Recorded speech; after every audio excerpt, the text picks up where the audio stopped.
तो स्टूडेंट यहाँ पर हम पढ़ने जा रहे हैं फल्केन-अन्ना मॉडल। तो इससे पहली वीडियो में मैंने फल्केन-अन्ना मॉडल पढ़ा था, उसके आगे उसका एक्सटेंशन है यहाँ पर एक तरह से। ये चैप्टर हम पढ़ रहे हैं बच्चों क्लेडन की बुक से। चैप्टर है क्लेडन की बुक से डाइस्टीरियो सेलेक्टिविटी में फल्केन-अन्ना मॉडल। तो बच्चों इसको देखते हैं। प्रीवियस वीडियो में जैसे कि हमने सीखा था न्यूमैन प्रोजेक्शन बनाना। किसका न्यूमैन प्रोजेक्शन बनाना बच्चों? फल्केन-अन्ना मॉडल जो यूज होता है वो किसमें? कार्बोनिल कंपाउंड की डाइस्टीरियो सेलेक्टिविटी को एक्सप्लेन करने के लिए। किस तरह के कार्बोनिल कंपाउंड्स को बच्चों? विद एन एडजेसेंट, उनके पड़ोस में क्या? एडजेसेंट स्टीरियोजेनिक सेंटर, मतलब कोई भी कार्बोनिल ग्रुप अगर उसके एडजेसेंट में जो कार्बन हो कैसा है? कायरल कार्बन है। कायरल कार्बन मतलब 4 डिफरेंट ग्रुप लगा हुआ कार्बन। तब उसमें क्या आती है? अगर यहाँ पर कोई न्यूक्लियोफाइल अटैक करता है तो उसमें डाइस्टीरियो सेलेक्टिविटी आती है। मतलब 2 डाइस्टोमर्स बनते हैं, उनमें एक मेजर होता है, एक मेजर बनता है और एक माइनर प्रोडक्ट का फॉर्मेशन होता है। तो उसी चीज को फल्केन-अन्ना मॉडल बताता है, एक्सप्लेन करता है थियोरेटिकली क्यों कौन सा जो है मेजर प्रोडक्ट होगा। तो यहाँ पर पहले क्या बच्चों? Newman projection of the conformation of starting material.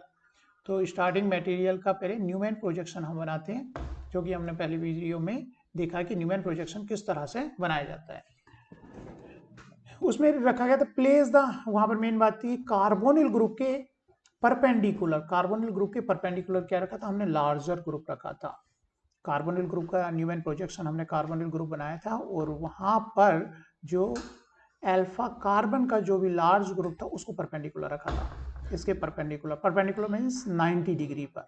बाकी 2 ग्रुप्स रहे थे, यहाँ पर रहे थे। तो ये जो कन्फॉर्मेशन थी मोर स्टेबल कन्फॉर्मेशन थी। लेकिन अगर लार्जर ग्रुप भी है और यहाँ पर इलेक्ट्रोनिगेटिव एटम भी है, कोई यहाँ पर एक ग्रुप इलेक्ट्रोनिगेटिव ग्रुप एटम है, तो वहां पर हम लार्जर ग्रुप को ना रख करके परपेंडिकुलर इस कार्बोनिल ग्रुप के परपेंडिकुलर जो न्यूमैन प्रोजेक्शन होगी तो वहां पर कौन सा ग्रुप रखेंगे? More electronegative atom. सपोज जैसे कि नाइट्रोजन हो गया तो उसको मोर इलेक्ट्रोनिगेटिव एटम को उसके परपेंडिकुलर रखा जाता है, ना कि लार्जर ग्रुप। इसी चीज को हम यहाँ पे समझने वाले हैं कि ऐसा क्यों कि लार्जर ग्रुप तो लेस स्टेरिक होगा तो ये confirmation more stable more reactive confirmation होनी चाहिए थी। इसके थ्रू हम एक्सप्लेन कर पाते, जैसे कि प्रीवियस एग्जांपल्स में हमने प्रीवियस वीडियो के एग्जांपल में देखा है।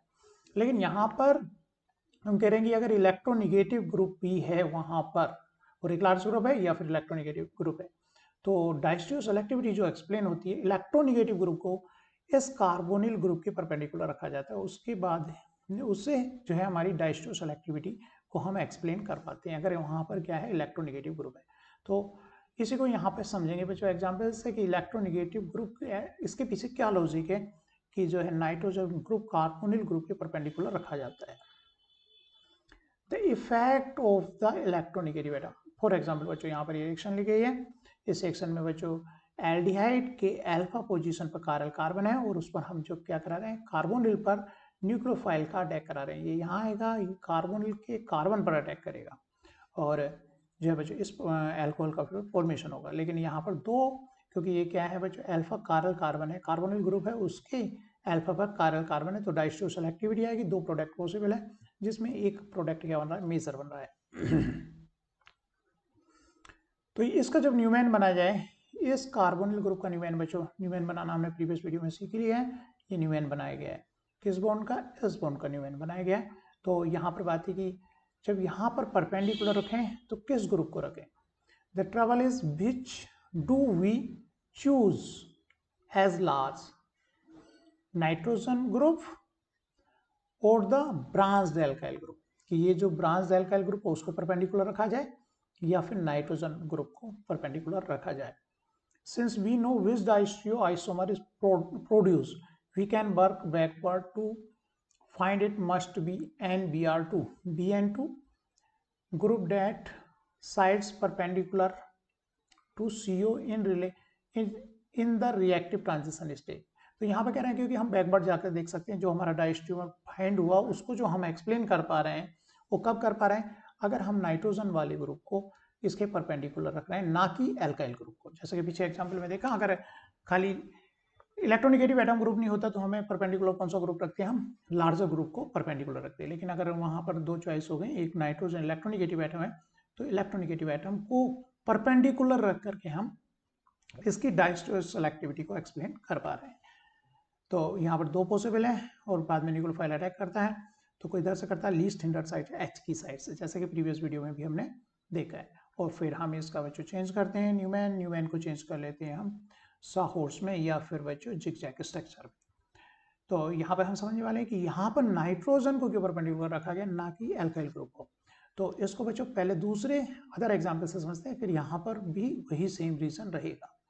जैसे कि देखते हैं, we look at the distereoselectivity of the reaction, it is much greater, distereoselectivity जो है बच्चों much greater आ रहे हैं than the 3:1 we saw before। जैसे कि पीछे एग्जाम्पल में देखा था जब नाइट्रोजन नहीं था उसके अल्फा कार्बन पर, यहाँ पर जो डाइस्टेरियोसेलेक्टिविटी आती है वो भी काफी ज्यादा आ रही है, 20:1 रेशियो में आ रही है।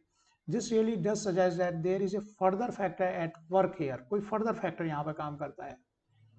That further factor is the electronegative nitrogen atom. Further factor जो है वो किसकी वजह से आ रहा है, मोर इलेक्ट्रोनिगेटिव नाइट्रोजन की वजह से आ रहा है। तो ये चीज नाइट्रोजन के रखने से जो डाइस्टेरियोसेलेक्टिविटी इंक्रीज हो रही है, और परपेंडिकुलर इसको ही परपेंडिकुलर क्यों रखा जा रहा है, ना कि लार्जर ग्रुप को।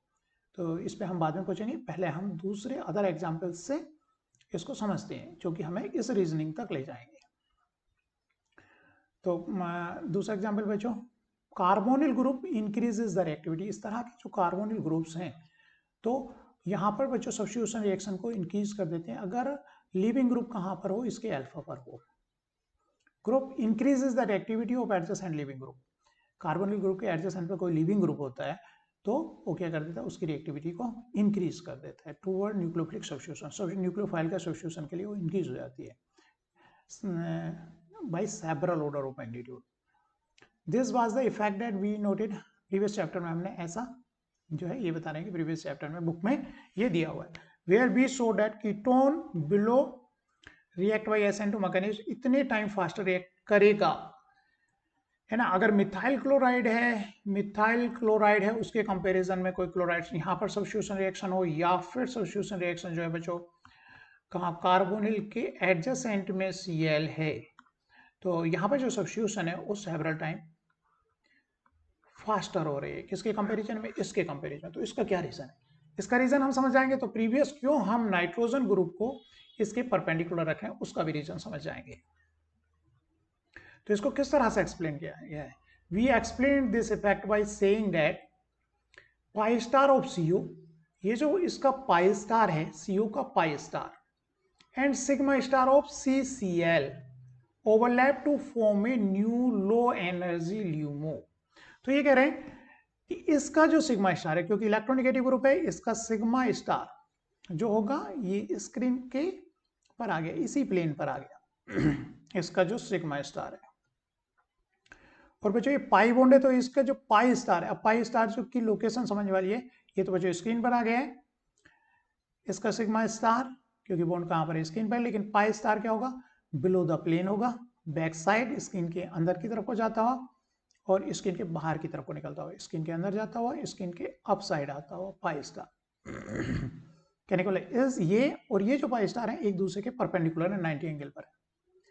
तो अगर मैं इसको क्या कर दूं, इस CCl बॉन्ड को रोटेट कर दूं, तो ये जो सिग्मा स्टार है और ये जो पाई स्टार है एक दूसरे के पैरेलल आ जाएंगे। जैसे कि यहाँ फिगर में कार्बोनिल ग्रुप में जो ये वाला बॉन्ड है Cl बॉन्ड, इसको क्या कर दिया, इसके 90 डिग्री घुमा दिया गया। ये यहाँ पर दोनों पेपर के प्लेन पर है पेपर के प्लेन पर होने से क्या हो रहा है, इसका पाई स्टार, इसका जो पाई स्टार है अगर बुक के पेज के अंदर की साइड और बाहर की साइड आ रहा है, और इसका सिग्मा स्टार कहाँ हो रहा है, पेपर पर आ रहा है। अगर इस बॉन्ड को घुमा दें, Cl को इसके परपेंडिकुलर कर दें इस कार्बोनिल के, तो ये इसका सिग्मा स्टार और इसका पाई स्टार एक दूसरे के पैरेलल आ जाएंगे। अगर कार्बोनिल ग्रुप और CCl क्या कर दिया हमने, परपेंडिकुलर।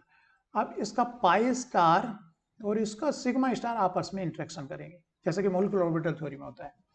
तो इसका पाई स्टार और इस CCl बॉन्ड का सिग्मा स्टार इंटरेक्ट होकर के नए मॉलिक्यूलर ऑर्बिटल, नए ऑर्बिटल्स बनाएंगे, एक लोअर एनर्जी का और एक हायर एनर्जी का। दोनों एंटी बॉन्डिंग है, तो लोअर एनर्जी का जो ऑर्बिटल होगा वो भी क्या होगा, वैकेंट ऑर्बिटल होगा। अब न्यूक्लियोफाइल, क्योंकि न्यूक्लियोफिलिक सब्स्टिट्यूशन, तो न्यूक्लियोफाइल अपना इलेक्ट्रॉन पुट करेगा।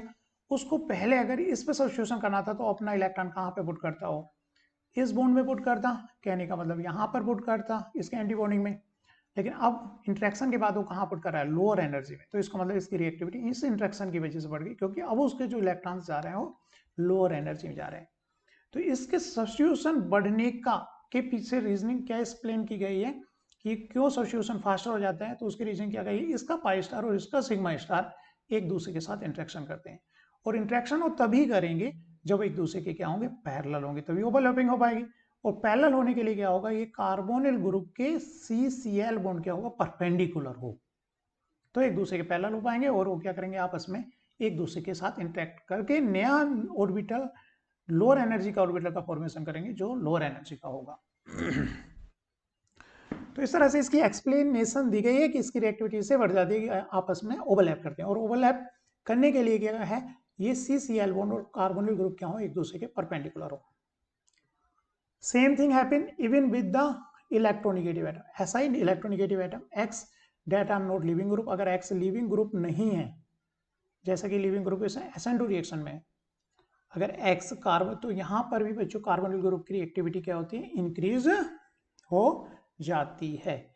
अगर कार्बोनिल ग्रुप के एडजेसेंट में यहां पर जो लगने वाला ग्रुप नहीं जो है लिविंग ग्रुप नहीं है, तो न्यूक्लियोफाइल फर्दर अगर वो लिविंग ग्रुप नहीं है तो कार्बोनिल पे, तो कार्बोनिल ग्रुप की भी रिएक्टिविटी इंक्रीज हो जाती है। कब, एक्स अगर वहां पर क्या मोर इलेक्ट्रोनिगेटिव एटम है, या तो OR है या फिर NR है या फिर SR, तो कार्बोनिल ग्रुप की इलेक्ट्रोफिलिसिटी क्या हो जाती है, इंक्रीज हो जाती है।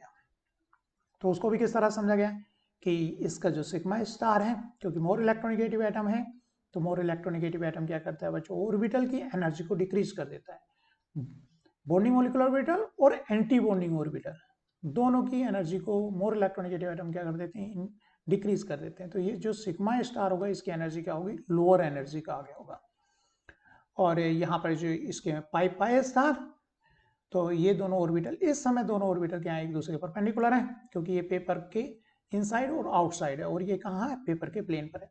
अगर इस बॉन्ड को रोटेट कर दें तो ये दोनों ऑर्बिटल्स एक दूसरे के पैरेलल आ जाएंगे और आपस में इंटरेक्ट करेंगे, इंटरेक्ट होकर के pi star orbital sigma star orbital आपस में ओवरलैप करके लोअर एनर्जी के न्यू ऑर्बिटल का फॉर्मेशन यहाँ पर ये करेंगे। लोअर एनर्जी का तो न्यूक्लियोफाइल को इजी रहेगा अपना इलेक्ट्रॉन पुट करना, मतलब कहने का इस तरह के इंटरेक्शन से इसकी रिएक्टिविटी जो है इंक्रीज हो जाती है। तो इन दोनों एग्जांपल्स में हमने ये समझा कि अगर ये ऑर्बिटल्स क्या है बच्चों, एक दूसरे के पैरेलल है तो आपस में इंटरेक्ट करेंगे, और इनको पैरेलल होने के लिए इस कार्बोनिल ग्रुप को और इस CX बॉन्ड को, जो कि मोर इलेक्ट्रोनिगेटिव एटम है, उनको एक दूसरे के परपेंडिकुलर होना होगा। तो सेम रीजनिंग बच्चों यहां पर भी है।